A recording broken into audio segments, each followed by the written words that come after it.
populaire depuis la fin des années 90 pour son humour froid, son intelligence de jeu et sa répartie à toute épreuve. Marina Foïs est également une actrice à fleur de peau, qui réussit souvent à mettre ses propres émotions au service de ses personnages. Bouleversante dans Police, Darling ou encore La Fracture, la comédienne de 52 ans sait se servir des drames qui ont émaillé sa vie pour construire ses projets. Une façon, peut-être, de les exorciser, mais sûrement pas de les oublier. 23 ans après la mort de son frère aîné Fabio, décédé à 31 ans dans un crash aérien lors d'un meeting de voltige, l'actrice est toujours aussi touchée bien qu'elle ne parle que très rarement dans les médias.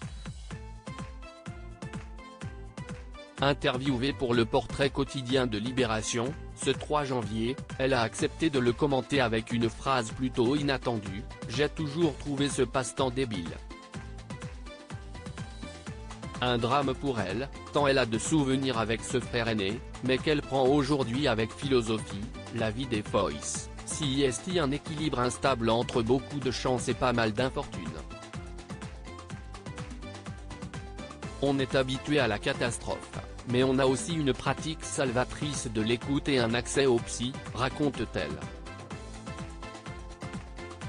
Il faut dire que la famille a vécu un autre moment difficile à cette période-là, alors qu'elle n'avait que 20 ans. Giulia, l'une des filles cadettes de la fratrie, a été violée par un homme qui n'a pas été condamné.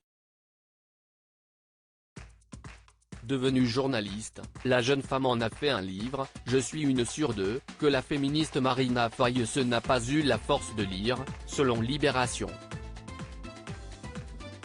Ce qui ne l'empêche pas de dénoncer: on sait que la société est organisée pour protéger les bourreaux plutôt que les victimes.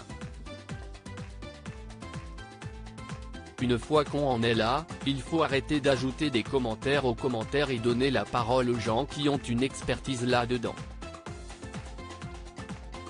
Lazare et Georges, des ados loin du cinéma, une prise de parole importante pour une femme en général plutôt discrète sur sa famille. Révélant qu'elle a passé Noël en famille, avec Giulia, justement, et leur autre petite sœur Elena, médecin urgentiste, l'actrice fait également de rares confidences sur ses deux fils, Lazare, 18 ans, et Georges, 14 ans, né de son couple passé avec Éric Lartigot.